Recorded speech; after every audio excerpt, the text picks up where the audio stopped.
I forgot to tell my husband the technician fixed the camera yesterday. I turned on my phone to test it and was shocked to see what my husband and my own sister were doing. But what my mother said next destroyed me. Hello everyone. Thank you for being here with me today. Before I begin my story, I'd love to know which city you're joining us from. Please feel free to share in the comments. Now, let me take you into this story. If you had asked me a year ago to describe my life, I would have used words like perfect, blessed, even a little boring, in the best possible way. My life with Garrett felt like a beautifully tended garden, predictable, calm, and blooming in all the right places. We had a life that looked like it was pulled from a catalog for suburban happiness. He was, by all accounts, the perfect husband. It wasn't just that he was handsome, with that easy smile and those kind eyes, or successful in his demanding finance job. It was his presence. Garrett was like an anchor in my world. His calm, steady nature made me feel utterly and completely safe.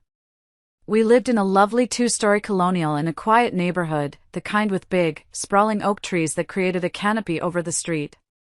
It was the kind of place where neighbors still brought you a casserole when you were sick and waved when you drove by. I had spent 7 years pouring my heart and soul into making that house a home. I wasn't just living in it, I was curating a life. I planted the rows of hydrangeas along the walkway myself, my hands deep in the soil, coaxing them to bloom in those vibrant blues and purples every summer. I was the one who spent 3 weekends testing different paint swatches before finally choosing that warm, buttery yellow for the living room, the one that caught the afternoon sun just right and made the whole room glow. It was my sanctuary, a physical manifestation of the peace I felt inside. And then there was my sister, Delilah. She was 2 years younger, and the sparkling, unpredictable firework to my steady, quiet candle flame. She was undeniably beautiful, blessed with the kind of effortless charisma that drew people to her like moths to a flame. She'd walk into a room, and it was like the energy shifted, recentering around her. I loved her, of course I did. She was my sister. But our love was a complicated thing, threaded with an undercurrent of competition I don't think anyone else ever saw. But I felt it. It was a low hum beneath the surface of every family gathering, every shared holiday. Our mother, I believe, fueled it without ever meaning to. Or perhaps she meant to. I'll never know. I remember one Thanksgiving, just a couple of years ago. Delilah had just gotten a big promotion at the marketing firm she worked at downtown, and my mother spent half the dinner gushing about it. Our Delilah is just taking the world by storm, she'd announced to the whole table. A vice president at her age. We're just so proud. Then, she'd turn to me, her smile sweet but her eyes holding a hint of pity. And Audrey, your new pie recipe is just divine. It's so wonderful you have such a gift for making a home feel special. It was a compliment wrapped in an insult. A reminder that Delilah was out conquering the world while I was making pie. I felt a familiar hot flush of embarrassment creep up my neck. Garrett, bless him, had noticed. He'd reached for my hand under the table, his thumb drawing slow, reassuring circles on my skin. It's the best pie I've ever had, he whispered, just for me. And for the record, creating a home like this takes more strength and talent than any boardroom. In that moment, I loved him so much it hurt. He was the one who saw me, the one who valued my quiet world. Our life was a comfortable, soothing routine. Shared breakfasts over the morning paper, him always giving me the crossword puzzle section. Quick kisses at the door before he left for work. An evening spent curled up on our plush sofa, my feet in his lap, watching old black and white movies. We had our quiet dreams, a trip to the vineyards of Italy for our 10th anniversary, maybe getting a golden retriever puppy once his travel schedule slowed down. Everything felt settled, secure, and permanent. So secure, in fact, that we'd let the little things slide. Like the old security camera system the previous owners had installed. It was a bit outdated, connected to a clunky app on our phones, but we'd never bothered to upgrade it. The main camera in the living room, the one pointed at the front door, had been on the fritz for months. The feed was mostly a black screen, flickering to life for a few seconds before dying again. "We should really get someone to look at that," Garrett would say every now and then, usually after a news report about a local break-in. And I'd agree, yes, I'll add it to the list. But life was busy, and it was one of those non-urgent tasks that always got pushed to the bottom. It was just a minor inconvenience in a life that had none. I had no idea that this tiny, forgotten detail, this little box on the wall, was about to become the silent, unblinking witness to the complete and utter demolition of my entire world. The week it all happened began like any other. Garrett was preparing for a big business trip to the West Coast, a 5-day conference that was important for a potential promotion he was up for. It was the first time he'd be away for that long since we'd moved into the house, and I found myself feeling a subtle, creeping anxiety. It wasn't a rational fear. I wasn't worried about him. I was worried about the creaks and groans of a 2-story house at night, the unfamiliar silence that would fill the space he usually occupied. It was that simple, almost childish fear of being alone in the dark that finally made me pick up the phone. I thought, you know what? I'm finally going to get that camera fixed. It'll just give me some peace of mind while he's away. A little digital watchdog to keep me company. I Googled a local security company with stellar reviews and scheduled an appointment for the next morning. A young, polite technician named Mike showed up right on time, his van pulling into our driveway at precisely 9 a.m. He was clean-cut and efficient, and I felt instantly at ease. I showed him the living room camera and the hub in the closet. "Yeah, I see this a lot with these older systems," he said, peering at a tangle of wires. "It's usually just a loose connection." He was right. Within an hour, he'd found the problem, a faulty wire in the connection hub that was causing the feed to short out. He replaced it, reconfigured the system, and then took my phone to update the app. "The company just pushed a major software upgrade," he explained as he tapped away. "It's a big improvement. Should be good as new now." He handed my phone back to me, and I looked at the screen. The image from the living room was shockingly clear. It was high definition. I could see the individual threads in the throw pillow on the armchair, the dust motes dancing in the sunbeams slanting across our hardwood floors. But the real surprise was the audio. The old system had never picked up sound well, it was mostly static. "Wow, the sound is incredible," I commented, leaning closer to my phone speaker. "I can hear the grandfather clock ticking from all the way across the room." Mike smiled, proud of his work. "Yeah, that's the biggest part of the upgrade. A much more sensitive microphone. You can basically hear a whisper from 20 feet away now." He gave me a quick tutorial on the new app features, how to review recorded footage, how to get motion-activated notifications, how to save clips. It was all very impressive. I thanked him, paid the invoice for the service call, and he was on his way. The moment his van pulled out of the driveway, the day kicked into high gear. My focus shifted entirely to Garrett and his impending trip. The dry cleaning for his suits needed to be picked up. He couldn't find his favorite tie, which sent me on a 20-minute hunt through our closet. Right after I found it, my boss from the part-time bookkeeping job I did from home called with an urgent question about a client's quarterly report, and I was on the phone, buried in spreadsheets, for a solid 45 minutes. After that, I realized I needed to go to the grocery store to get ingredients for the special last-night-at-home dinner I wanted to make for him. In that whirlwind of completely normal, everyday life, the camera repair became a footnote, then faded from my mind entirely. The thought of telling Garrett, "Hey, by the way, the camera in the living room works perfectly now," sound included, never even surfaced. It was such a minor, domestic detail, like changing a light bulb or watering the plants. Why would it be important? It was an omission born not of malice or suspicion, but of pure, simple distraction. It was the most innocent mistake. And it was the single biggest, most catastrophic mistake of my life. I had, in my blissful ignorance, meticulously set the stage. I just didn't know the play I was about to watch was a tragedy, and I was the only person in the cast who didn't know her lines. The next day, the day before Garrett's flight, he came downstairs dressed for the office. He kissed me goodbye at the door, his briefcase in hand. "Just a few last-minute things to wrap up with the team before I leave," he said, his voice smooth and easy. "There's a pre-conference call I have to be on. I shouldn't be more than 2 or 3 hours. Don't wait on me for lunch, okay?" "Okay, drive safe," I said, giving him one last hug. I had the day off, a rare and welcome bit of freedom, so I decided to treat myself. I drove to a little cafe downtown that I loved, a place called The Daily Grind. It was my happy place, one of those spots with mismatched, cozy armchairs, the rich smell of coffee and baked bread hanging in the air, and a quiet buzz of conversation. I ordered a large latte and a warm almond croissant and settled into a corner armchair with a book I'd been meaning to read for ages. It was a perfect, peaceful moment of solitude. After about an hour of reading, I put my book down and pulled out my phone, intending to mindlessly scroll through social media. My thumb hovered over the Instagram icon, but then I saw the new blue icon for the security app. A little flicker of curiosity, like a kid with a new toy, went through me.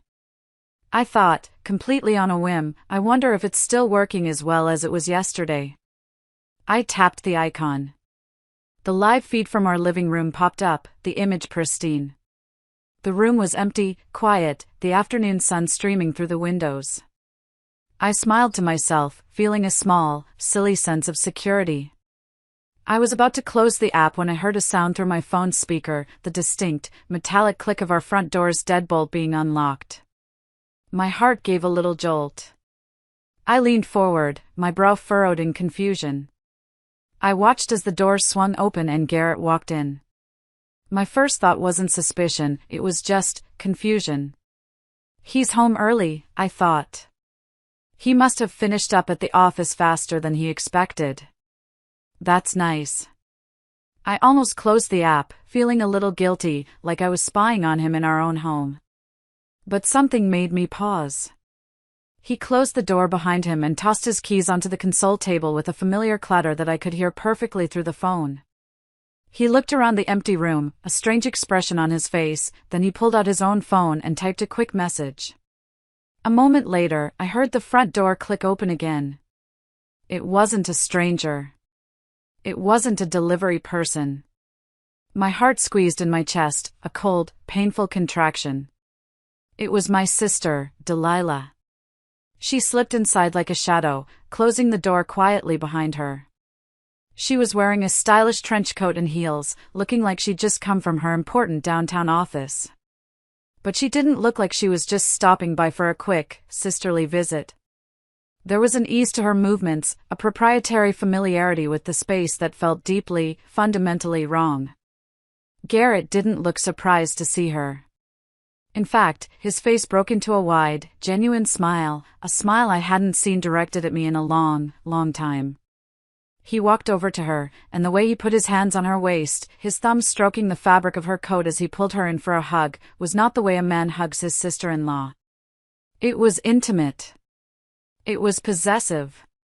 Her arms snaked around his neck, her fingers tangling in his hair, and they stood there for a long moment, swaying slightly in the sunlit room. My stomach twisted into a cold, hard knot.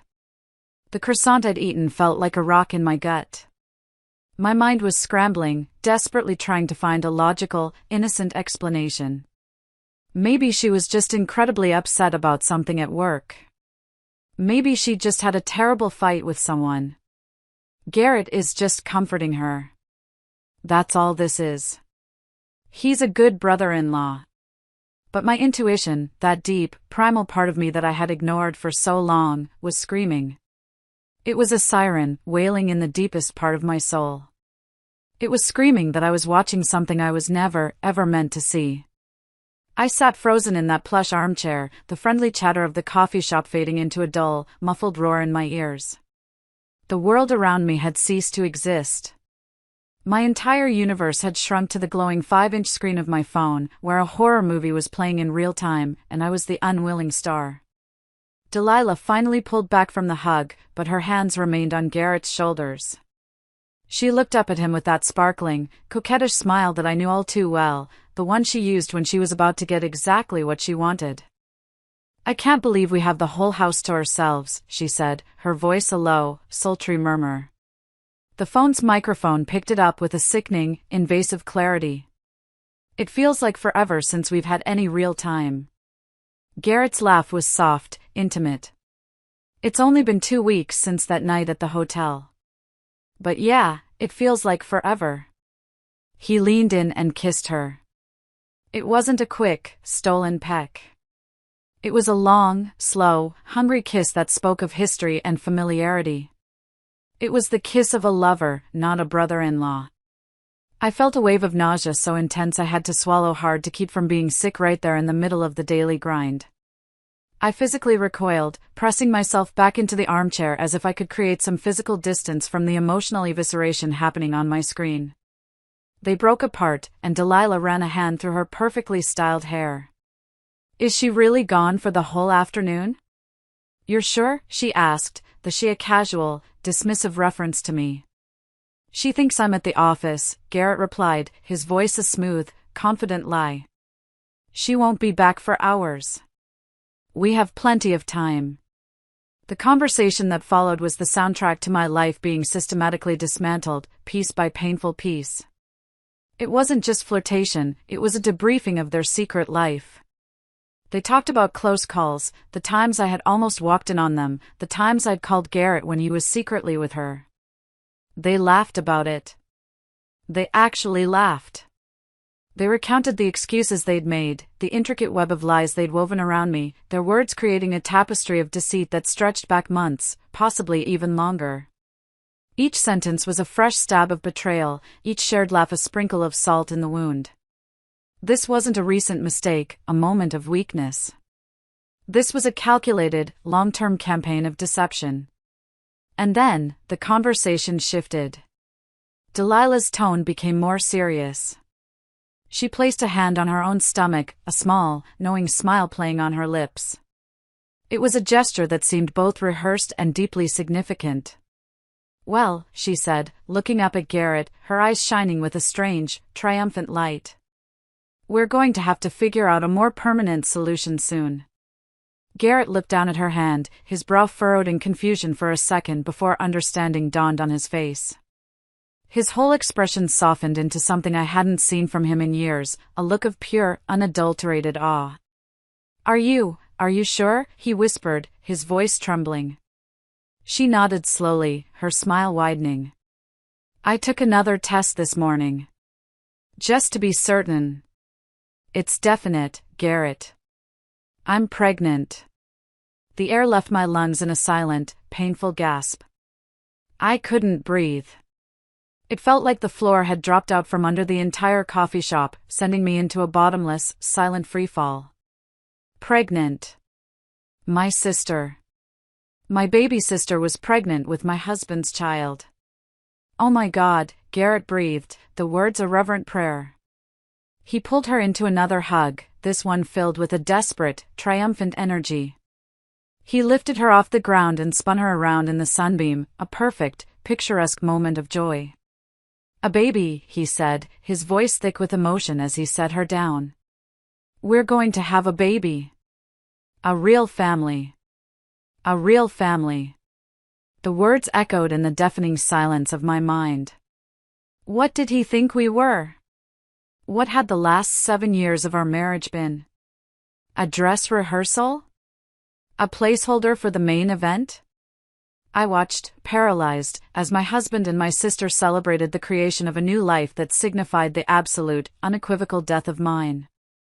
They were talking about their future, their baby, their life together, all in the living room I had so lovingly painted yellow, the room that was supposed to be the heart of our home. They weren't just cheating on me. They were replacing me. And they were celebrating it. I don't remember paying for my latte. I don't remember leaving the cafe. The next thing I knew, I was in my car, my hands gripping the steering wheel so tightly my knuckles were white. My body was on autopilot, but my mind was a raging storm of pain, disbelief, and a white-hot fury I'd never felt before. There was only one thought, one desperate, primal need: I had to go to my mother. I needed my mom. In that moment of complete devastation, she was the only safe harbor I could think of. She was supposed to be my anchor, the one person in the world who would hold me, tell me this was all a horrible nightmare, and be unequivocally, fiercely on my side. I screeched into her driveway, my tires crunching on the gravel, not even bothering to park between the lines. I stumbled out of the car and practically fell against her front door, pounding on it with my fists, my breath coming in ragged, painful sobs. She opened it, her face a mask of surprise that quickly morphed into alarm. "Audrey! What on earth is wrong? You look like you've seen a ghost." The dam broke. The carefully controlled composure I'd maintained in the coffee shop shattered. I collapsed into her arms, the words tumbling out in a broken, incoherent mess. "Mom," I cried, my voice choked and raw. "It's Garrett and Delilah, in our house, there's a baby, she's..." I couldn't finish a sentence. I just cried, my whole body shaking with the force of my grief and horror. She guided me inside, her touch surprisingly awkward and stiff, and sat me down on her floral sofa. She kept patting my back, making shushing noises, saying, No, Audrey, calm down. I can't understand you when you're hysterical." She was trying to get the story out of me, her brow furrowed with what I thought was concern, when we heard another car pull up in the driveway. A moment later, the front door opened, and Delilah walked in. Her face was glowing. She was absolutely radiant, beaming with a happiness that felt like a physical assault. She stopped short when she saw me, a crumpled, sobbing mess on the sofa. Her smile faltered for a split second, a flicker of something, guilt? Annoyance, before she expertly composed herself. "What's going on?" she asked, her eyes darting between me and our mother. Before I could say anything, before I could marshal my thoughts into a coherent accusation, Delilah apparently decided to seize the moment. She looked at our mom, her face breaking into a brilliant smile again, and blurted out, "Mom, I have something to tell you. The most wonderful news. I'm pregnant." My sobs caught in my throat. I held my breath, watching my mother's face, waiting. I expected the shock. The confusion. The dawning horror as she connected Delilah's news with my breakdown. I expected her to turn on Delilah, to demand an explanation, to defend her devastated older daughter. But that's not what happened. My mother's expression softened. The lines of concern on her face melted away, replaced by a slow, spreading smile of pure, unadulterated joy. She stood up, walked right past me as if I were a piece of furniture, and wrapped Delilah in a tight, celebratory embrace. "Oh, my sweetheart! That's wonderful news," she exclaimed, her voice filled with a warmth she hadn't shown me. "A baby! Oh, Delilah, I'm going to be a grandma." I stared at them, locked in their happy hug, my heart shattering into a million tiny, sharp pieces. "Mom?" I whispered, my voice hoarse and barely audible. "Did you hear what I was trying to tell you? It's Garrett's. The baby is Garrett's." My mother finally turned to look at me, her arms still slung lovingly around Delilah's shoulders. There was no sympathy in her eyes. There was no conflict. There was only a cold, hard resolve. "I heard you, Audrey," she said, her voice flat and dismissive. "And honestly, I'm not surprised. I've always known Garrett was better suited for Delilah. He needs someone with a bit more spark. A bit more ambition. Your sister deserves this happiness. She deserves a man who can keep up with her." The world tilted on its axis and spun into blackness. My own mother. My own mother was choosing my sister, the one who had just betrayed me in the most heinous way imaginable.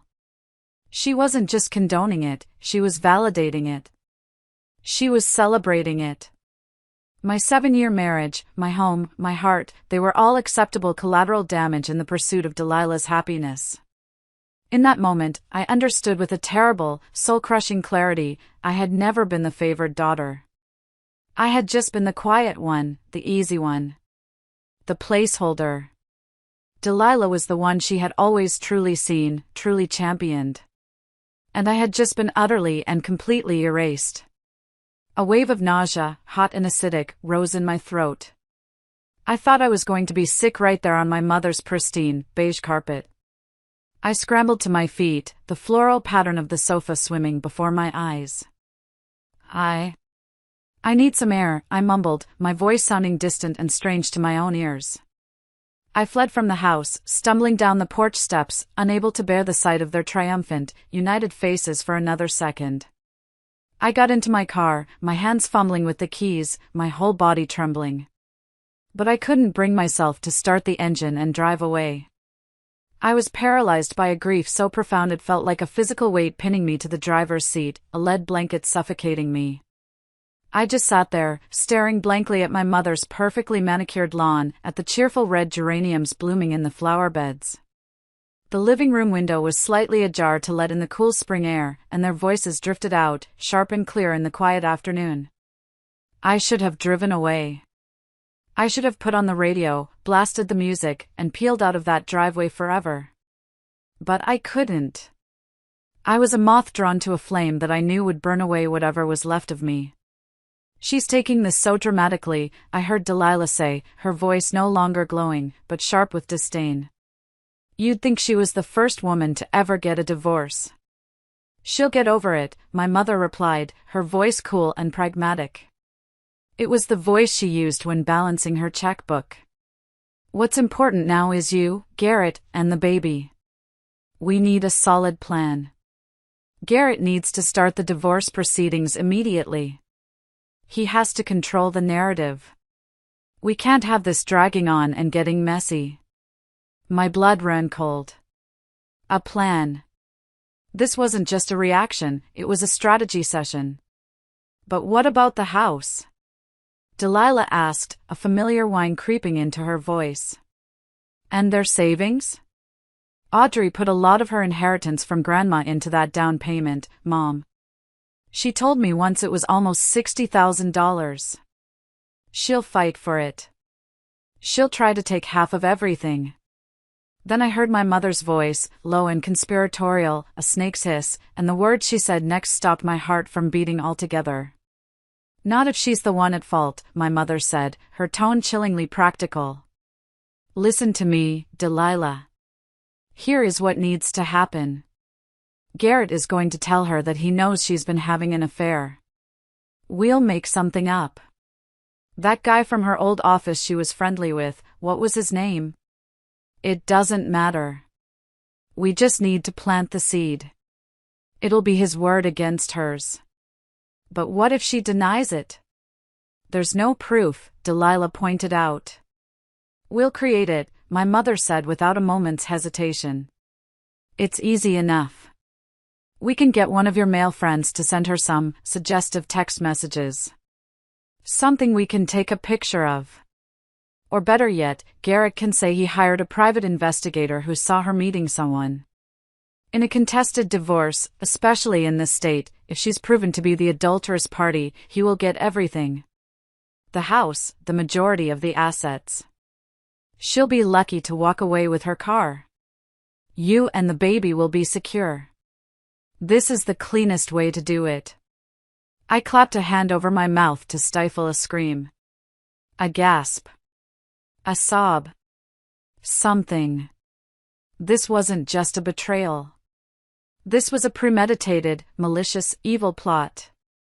They weren't just taking my husband, my future, and my family, they were plotting to systematically destroy my reputation, my financial security, and my entire life.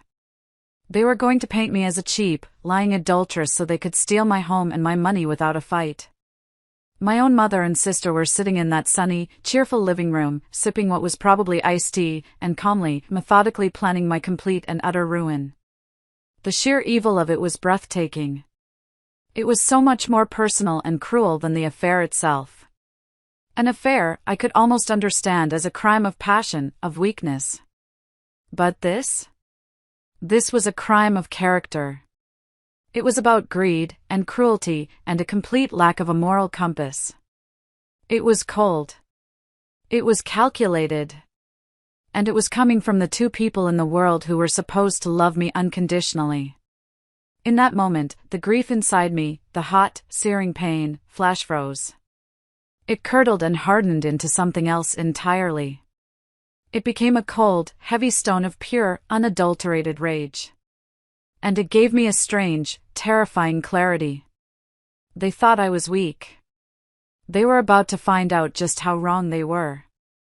I finally managed to twist the key in the ignition, the sound of the engine roaring to life making me jump. I pulled away from my mother's house, my movements jerky and uncoordinated. I drove. I didn't know where I was going. I just needed to be in motion.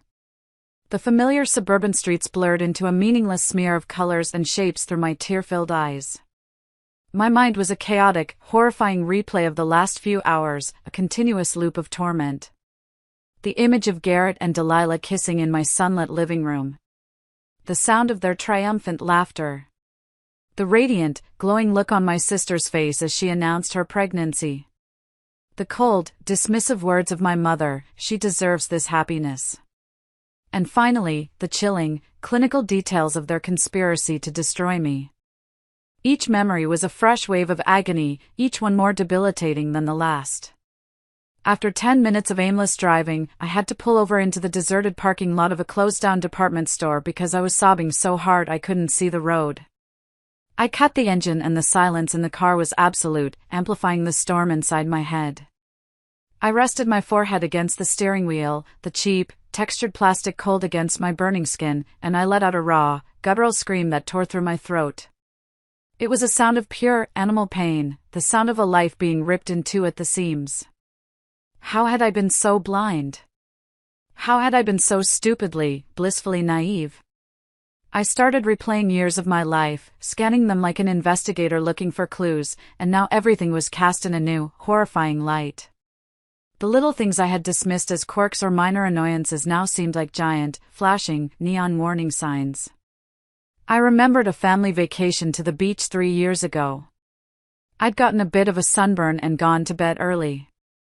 I woke up around midnight to get a glass of water and saw Garrett and Delilah sitting on the dark porch, their heads close together, talking in low whispers. When they saw me, they jumped apart, and Delilah quickly said they were just talking about a problem she was having at work. I'd believed her. I remembered all the times Garrett would take Delilah's side in any minor family disagreement, always framing it as him just trying to keep the peace. I'd thought he was being a good, diplomatic brother-in-law.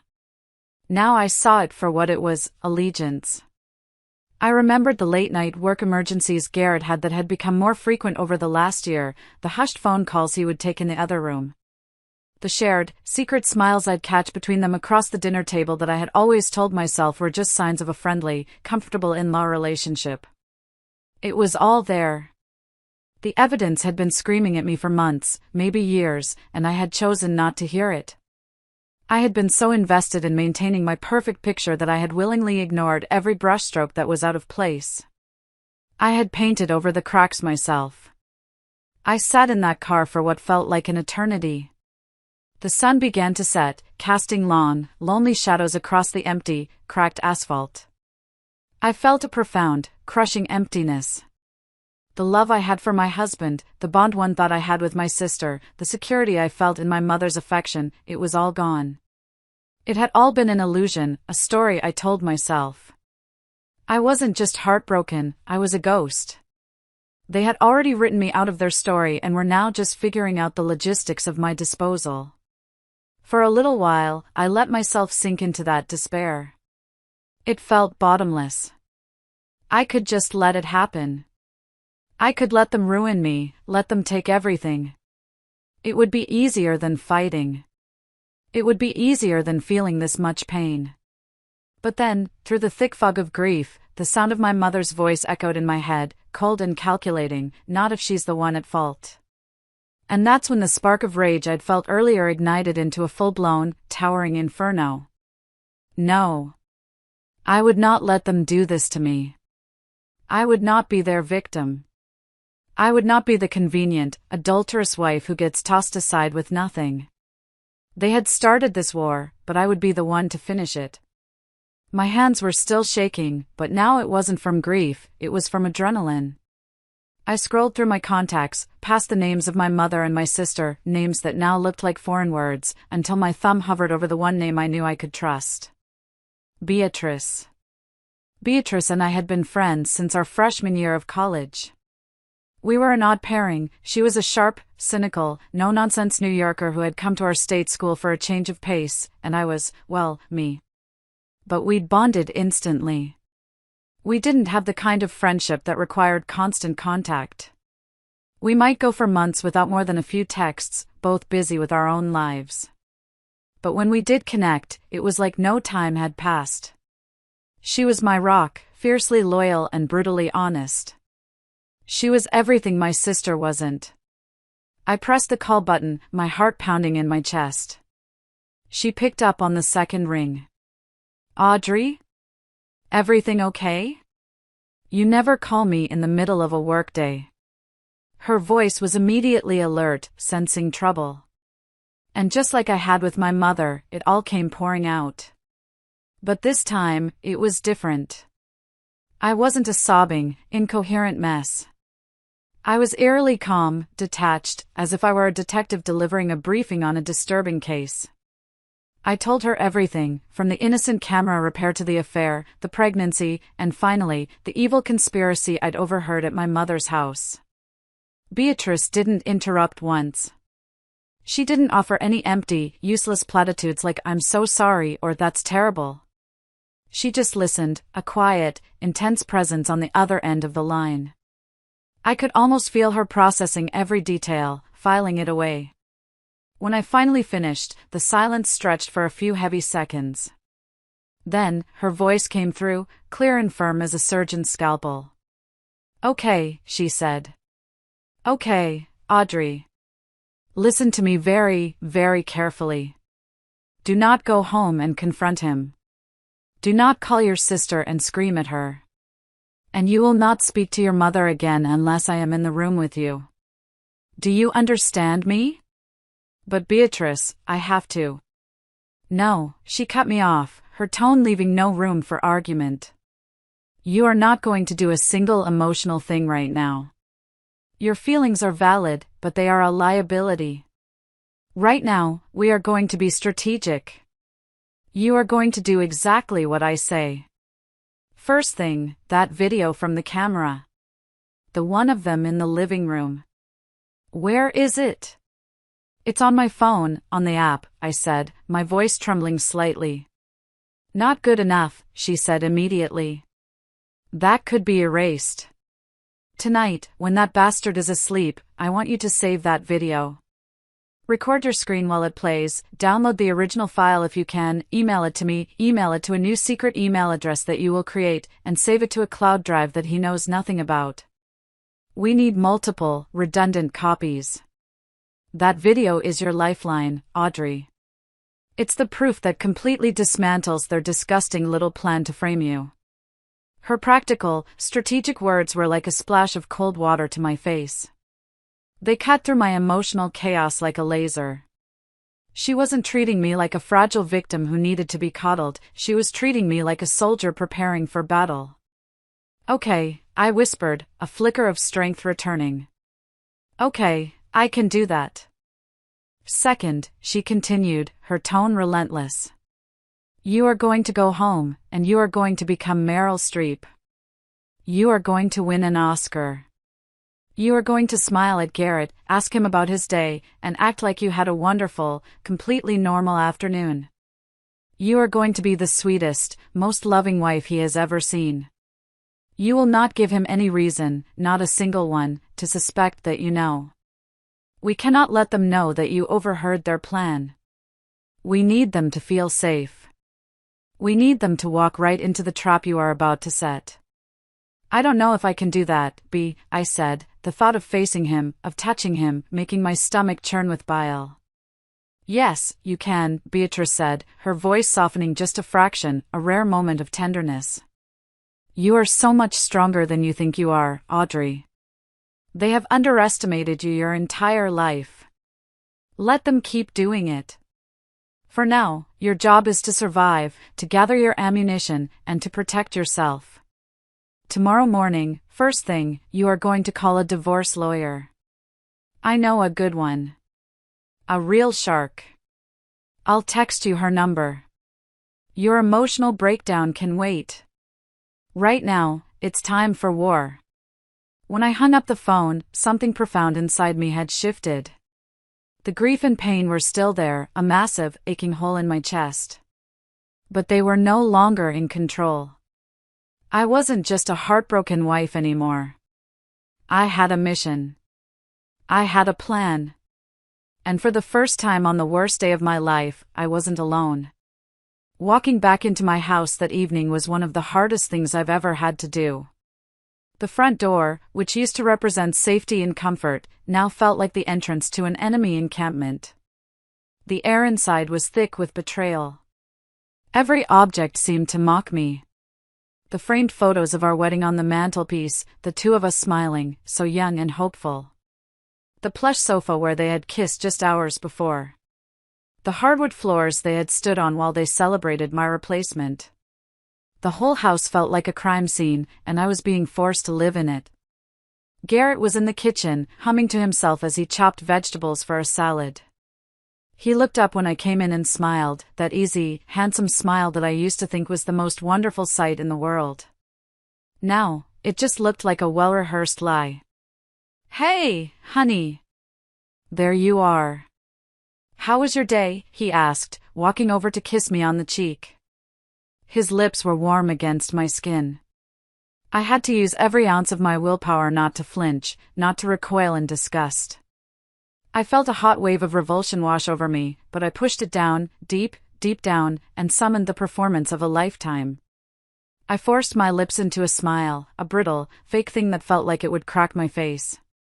"It was good," I said, my voice sounding surprisingly, terrifyingly normal. "Just a quiet day. Ran some errands, had coffee with a friend." The lie came easily. I was learning.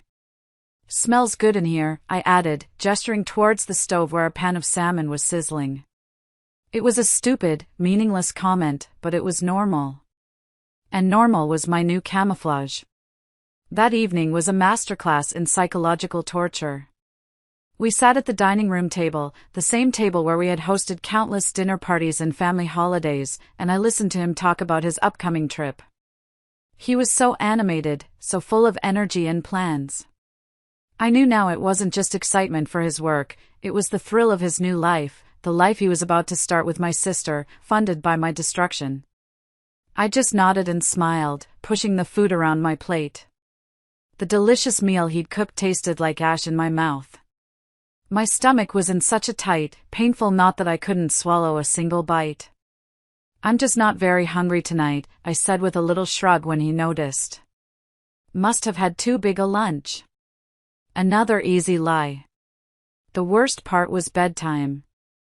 As we were getting ready for bed, going through the familiar, intimate motions of brushing our teeth side by side, I saw him texting on his phone, his back partially turned to me. He had a small, secret smile on his face. I knew who he was texting. I wanted to snatch the phone out of his hand and smash it against the wall until it was nothing but a pile of plastic and glass. I wanted to scream at him, to claw at his face, to demand to know how he could do this to me, to us. But I just finished brushing my teeth, turned over, my back to him, and pretended to be asleep. I lay there for hours, my body rigid, my muscles aching with the effort of staying still. I listened to the sound of his steady, even breathing beside me, the breathing of a man without a single care in the world, a man without a conscience. Tears streamed silently from the corners of my eyes, soaking my pillow, but I didn't make a sound. The next couple of days were a slow, unique form of hell. I had to endure phone calls from both my mother and Delilah, both of them checking in, fishing for information, seeing if I suspected anything. My mother called to see how I was doing after our little chat, her voice oozing a fake, cloying sympathy that made my skin crawl. "I just worry about you, dear. You seemed so upset." Delilah called to ask for the recipe for a lemon cake I make, chattering on about some party she was planning. "Everyone just loves your cake, Audrey. You have to tell me your secret.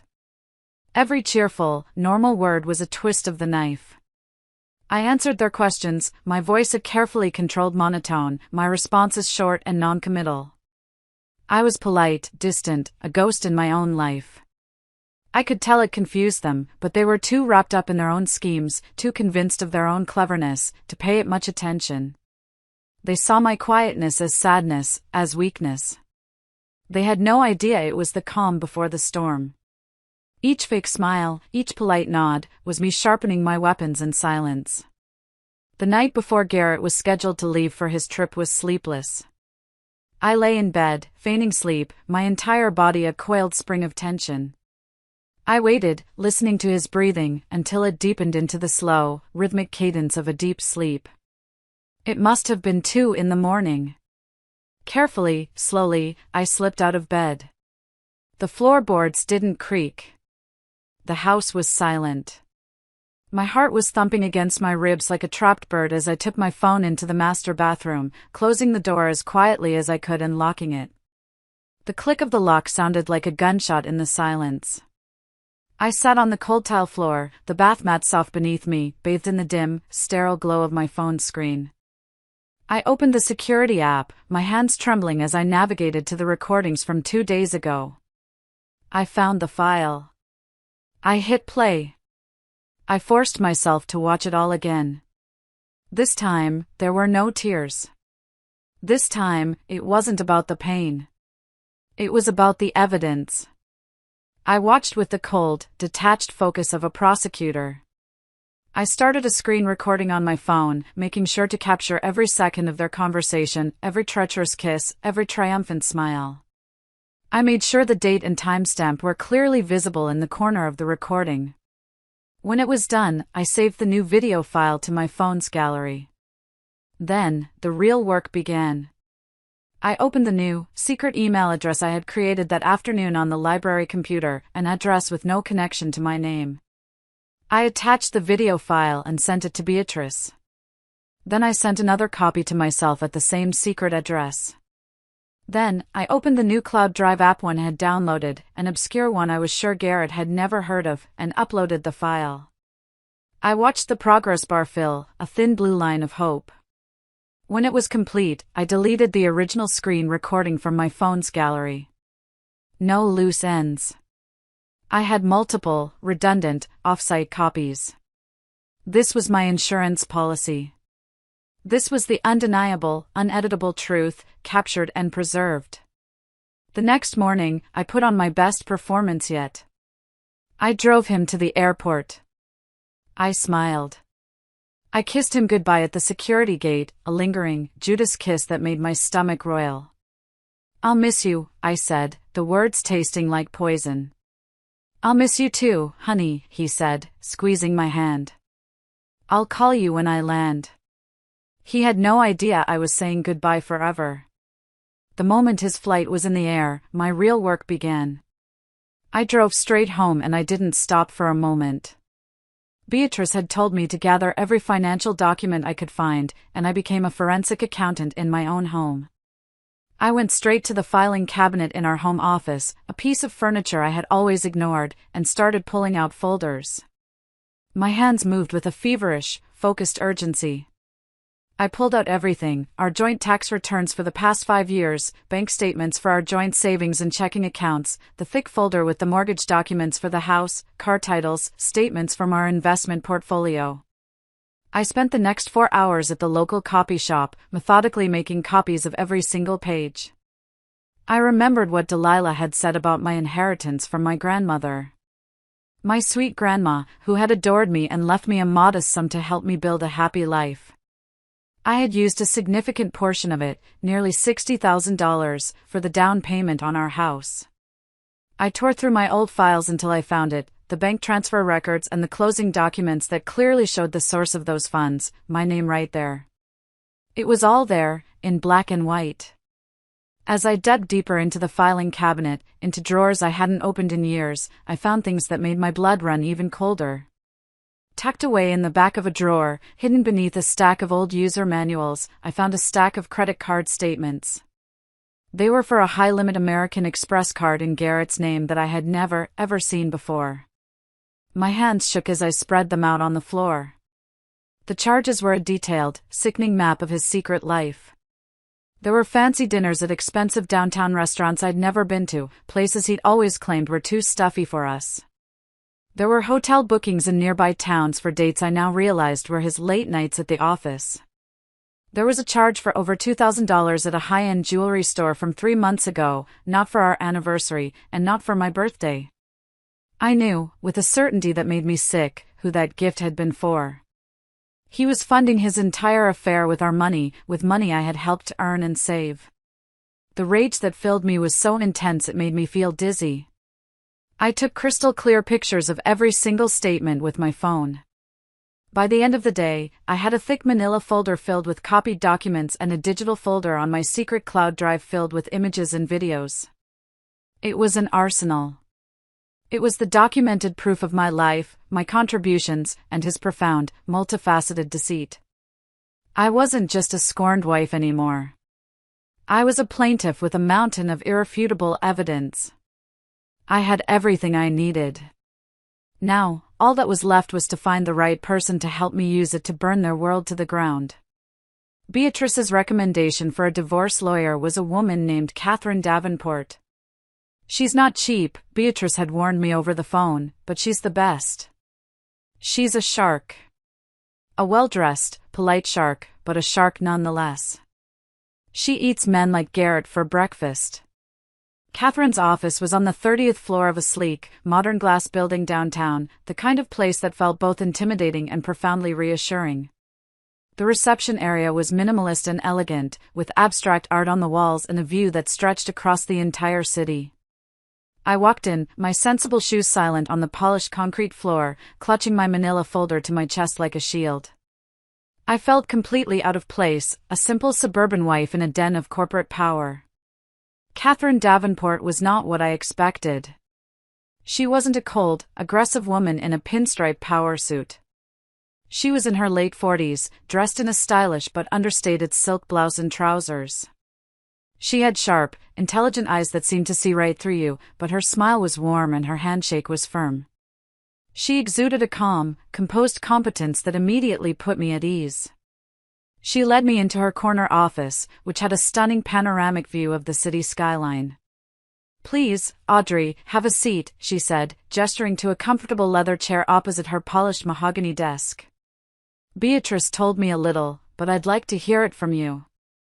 Start from the beginning." And so I did. I told her everything, my voice low and steady, recounting the facts as I knew them, just as I had with Beatrice. I walked her through the camera repair, the discovery, the confrontation with my mother and sister, and the conspiracy I had overheard. I tried to keep my emotions out of it, presenting the information as clearly and concisely as possible. When I was finished, I pushed the manila folder across her desk. "I have copies of everything here," I said. Financials, bank statements, the inheritance documents, his secret credit card bills, and this. I took out my phone, my hands shaking slightly now that the moment was here, and I played the video of Garrett and Delilah in the living room. Catherine leaned forward, her elbows on the desk, her chin resting on her steepled fingers. She watched the screen intently, her expression unreadable but intensely focused. Her face remained neutral, but I saw her jaw tighten as she listened to my husband and sister plan their future. She paid special attention to the audio I had recorded from my car, the part where my mother and sister discussed their plot to frame me for adultery. When the video ended, she leaned back in her chair and looked at me for a long, silent moment. The silence was heavy, but it wasn't uncomfortable. It felt like she was processing, strategizing. "Well, Audrey," she said finally, her voice calm but with a hard, diamond-like edge. "I have been handling contentious divorce cases for 20 years. I have seen a lot of ugliness. I have seen greed, infidelity, and cruelty. But this is a special kind of monstrous. The premeditation here is astounding." A wave of relief washed over me so powerful it almost made me cry. She believes me. I'm not crazy. They will not get away with this, she continued, her voice turning to steel. Their plan to accuse you of infidelity is not just slander, it's a conspiracy to commit fraud against you and the court. And your recordings are the silver bullet that proves it. They didn't just hand us the gun and the ammunition, they provided a signed confession. For the next hour, she laid out a clear, precise, and brilliant legal strategy.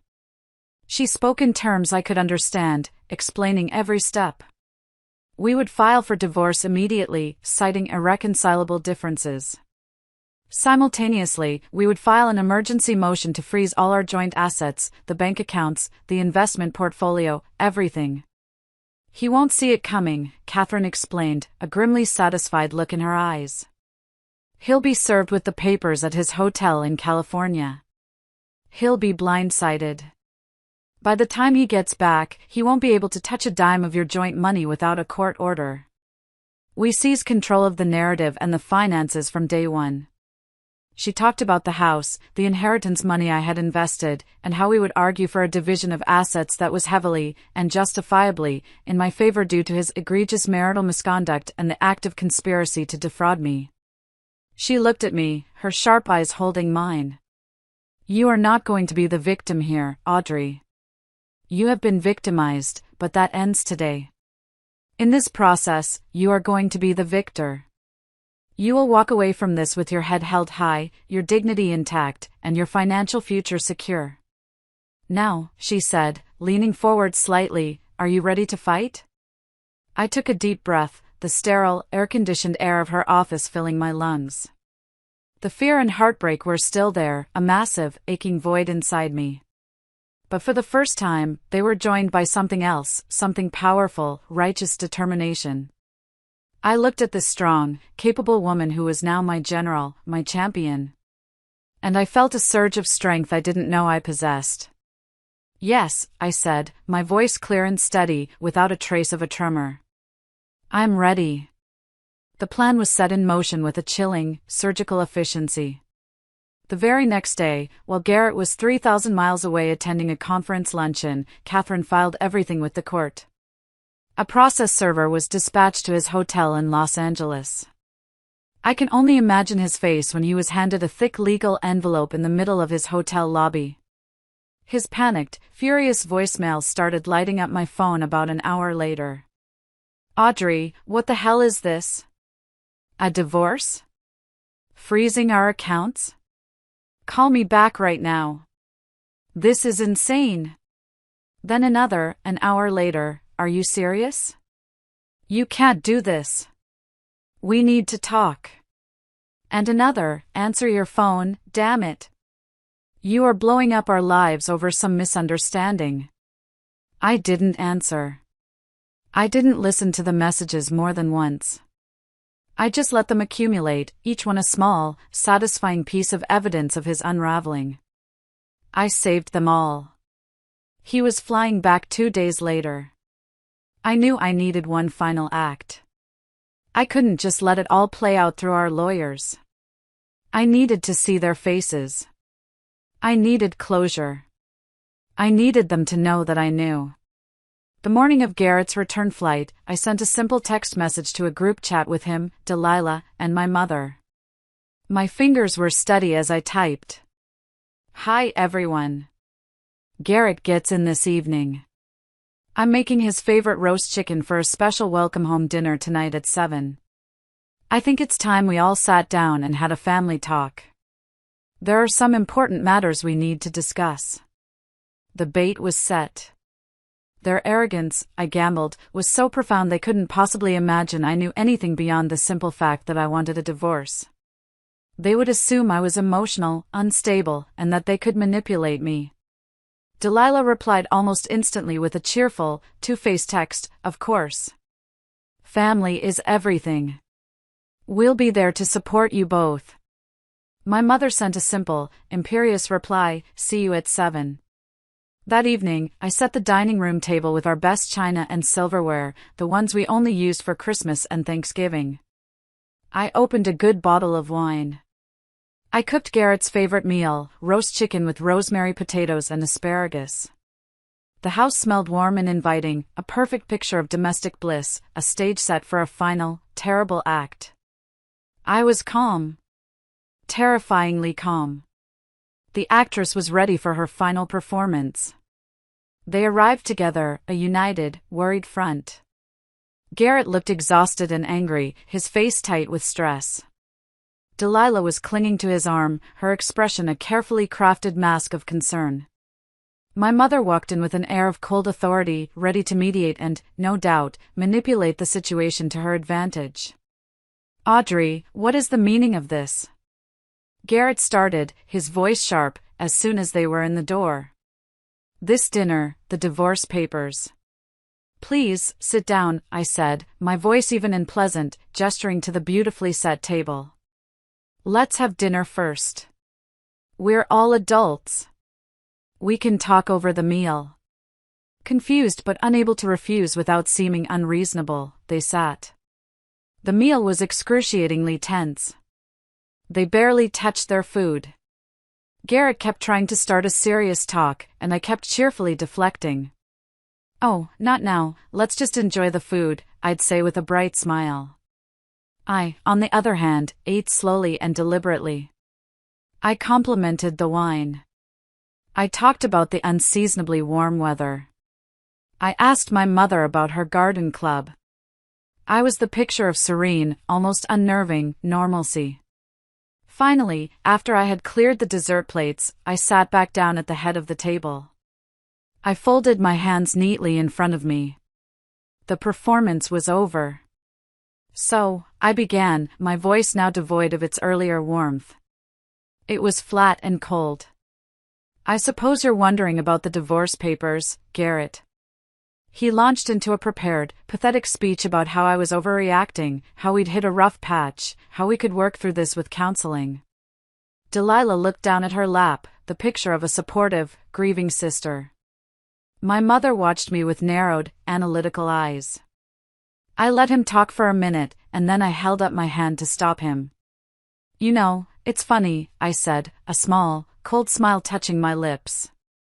"I had a bit of a home maintenance issue last week while you were getting ready for your trip. I had our security system fixed. The technician did a wonderful job. The picture is so clear now. And the audio is just incredible. You can hear a whisper from across the room."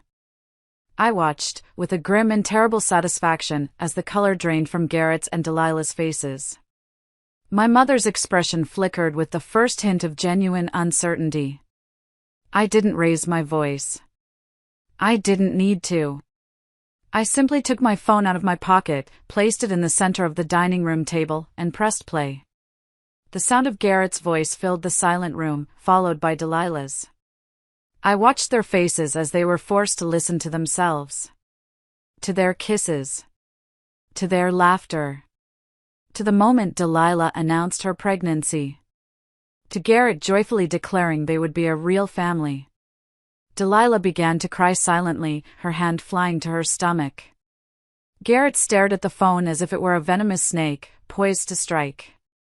My mother's face was a mask of pure, unadulterated shock. This, she had not planned for. This was an unforeseen variable. But I wasn't done. I stopped the video, swiped, and played the audio I had recorded from my car. And then, my mother's own voice filled the room, cold and calculating, as she laid out her meticulous plan to frame me, to destroy me, to take everything I had ever worked for. When the recording finally finished, there was a dead, suffocating silence. It was so quiet I could hear the ticking of the grandfather clock in the hall. I looked at the three of them, at their shattered, horrified, guilty expressions. I looked at my husband, the traitor. I looked at my sister, the homewrecker. And I looked at my mother, the mastermind. I leaned forward, my voice dropping to a whisper that was louder and more powerful than any scream ever could be. The game is over. If you are still listening, please help me by liking this video and commenting the number 1 below, so I know you gave me a like, and I'll know you've been with me on this journey. Your support is a tremendous encouragement that cheers me on. Please, comment the number 1, and listen as I continue my story. For a long, heart-stopping moment, nobody moved. It was as if the world had stopped spinning, the four of us frozen in a tableau of ruin. The only sound was the faint, damning echo of my mother's voice from the phone speaker. Then, the facade shattered, and chaos erupted. Garrett was the first to break. With a strangled cry, he shoved his chair back so hard it scraped loudly against the wood floor, and he fell to his knees beside my chair. He grabbed for my hand, but I snatched it away. His face was a mess of tears and desperation. "Audrey, please," he begged, his voice cracking, pathetic. "I'm so sorry. I'm so sorry. It was a mistake. A horrible, stupid mistake. I was confused. I didn't mean it. We can fix this. I love you. I swear to God, I've always loved you." The words were so hollow, so transparently false, that I felt nothing but a cold, heavy contempt. He wasn't sorry for what he did. He was sorry he got caught. Delilah, seeing his groveling approach wasn't working, tried a different tactic. She burst into loud, theatrical sobs, the kind she used to use as a child to get out of trouble. "It was all my fault," she wailed, clutching her stomach protectively. "I was lonely, and I seduced him. I pressured him. I'm just so confused and scared. And now, with the baby. Audrey, please don't do this to my baby. He needs his father." She was trying to paint herself as the tragic, fallen woman, a victim of her own emotions. It was a disgusting, insulting performance. But the most telling reaction came from my mother. She just sat there, rigid as a statue, her face pale and her lips pressed into a thin, white line of fury. She wasn't sorry. She wasn't horrified by her actions. She was horrified that her perfect, airtight plan had been blown apart. She was furious that I, her quiet, compliant daughter, had outsmarted her. When she finally spoke, her voice was laced with a venom so pure it could curdle milk. "You always were a vindictive child, Audrey," she spat, her eyes like chips of ice. "Always so dramatic. Recording people. Scheming. You planned this whole pathetic little melodrama. You just wanted to destroy this family out of jealousy." The sheer, breathtaking audacity of her accusation, of her trying to flip the script one last time and paint me as the villain, was almost laughable. I looked at the three of them, the groveling coward on the floor, the crocodile-teared manipulator at the table, and the unrepentant narcissist at the other end, and I felt a profound, cleansing sense of release. I wasn't a part of this toxic, twisted dynamic anymore. I was free. I stood up. My movements were calm and deliberate. The adrenaline was gone, replaced by a deep, bone-weary certainty. "There is no family left to destroy," I said, my voice ringing with a finality that silenced all of them. Garrett stopped begging. Delilah's sobs hitched. "You three saw to that. This isn't a family. It's a conspiracy. Now, I want you out of my house." "Audrey, this is my house too." Garrett stammered, scrambling to his feet, his face red and blotchy. "Not for long," I said coolly, picking up my phone from the table. "My lawyer, Ms. Davenport, has already seen and catalogued these recordings. She's quite looking forward to presenting them in court should you decide to contest anything. She called your actions egregious marital misconduct. That was her term. Now, get out." I walked to the front door and held it open, the cool night air rushing in. They stared at me, dumbfounded. It was clear they had expected a screaming match, tears, a dramatic, messy fight. They had expected me to crumble. They had not expected this cold, unbreakable resolve. Defeated, they shuffled out, one by one, a pathetic parade of failure. They didn't look at me. They didn't look at each other. My mother shot me one last look of pure hatred before turning away. Garrett was the last to leave. He paused at the doorway, his face a mess of desperation and disbelief, as if he still couldn't comprehend that he had lost. Audrey. He began, his voice a weak plea. Goodbye, Garrett, I said, and I closed the heavy oak door in his face. I turned the deadbolt, the sound a loud, satisfying, final click. I leaned my back against the door, the cool wood supporting me. I was finally, truly, alone in my house. And I had never felt more powerful or more free in my entire life. The divorce was, as Catherine had predicted, swift and brutal, for them. For me, it was remarkably clean.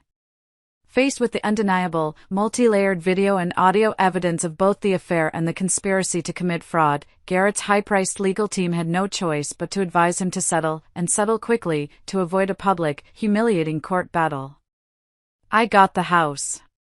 The court recognized that my inheritance had provided the bulk of the initial investment, and Catherine successfully argued that his egregious marital misconduct meant he had forfeited any claim to it. I got a significant portion of our marital assets, including the majority of his lucrative retirement accounts, as punitive compensation. He was left with his salary, his mountain of secret credit card debt from his affair, and a new, court-ordered obligation to pay Delilah a substantial amount of child support as soon as the baby was born. He had gambled for everything, and he had lost it all. I never spoke to my mother or my sister again. It was a clean break. I blocked their numbers, their social media accounts, everything. I sent back their birthday cards unopened. They no longer existed in my world. Beatrice told me, months later, that Delilah had the baby, a little boy. She and Garrett had tried to make a go of it, moving into a small, rented apartment across town. But their relationship, built on a foundation of lies, thrill, and betrayal, quickly crumbled under the mundane, relentless weight of financial stress and mutual resentment. Apparently, the spark he felt for Delilah didn't burn so brightly when he was broke, exhausted, and she was sleep-deprived with a crying newborn. Beatrice heard from a mutual acquaintance that their fights were epic. It wasn't my problem anymore. The first few months after they were gone were about reclaiming my space, my life. It was a slow, deliberate process. I sold the dining room table where the final confrontation had happened and bought a small, round one just for me. I painted the living room a new color, a serene, calming blue that reminded me of the ocean. I went through the entire house with trash bags, a cleansing ritual. I purged every memory of him, every gift he'd ever given me, every framed photograph of our life together. I donated his expensive suits to a charity that helps men get back on their feet after prison. It felt fitting. Slowly, I started to breathe again. I reconnected with old friends like Beatrice, who came over for wine and movie nights. I started taking a pottery class on weekends, finding a deep, meditative joy in the feeling of shaping clay with my own hands. I discovered the simple, profound pleasures of a life lived only for myself, the quiet of my house in the morning with a cup of coffee and a good book, the freedom to eat cereal for dinner if I wanted to, the unbelievable luxury of taking up the entire king-sized bed, stretching out like a starfish. I was healing. One sunny afternoon, about a year after that horrible day, I was sitting on my front porch in a new rocking chair I'd bought myself. I was drinking a tall glass of iced tea and watching the hydrangeas I had planted years ago sway in the gentle breeze. My life wasn't a perfect, glossy picture from a catalog anymore. It was real. It was messy and complicated and it had scars. But it was mine. Every inch of it was mine. I had faced the worst betrayal imaginable from the people who were supposed to love me the most, and I had not only survived, I had thrived. They had tried to write me as a tragic victim in their sordid little play, but I had ripped up their script and written my own ending. And in my version of the story, I was the hero. Thank you all so much for listening to my story. If you've been through something similar, or if this resonated with you in any way, please share your thoughts in the comments below. Your stories and your support mean the world. And please, don't forget to like and subscribe for more stories. Take care of yourselves.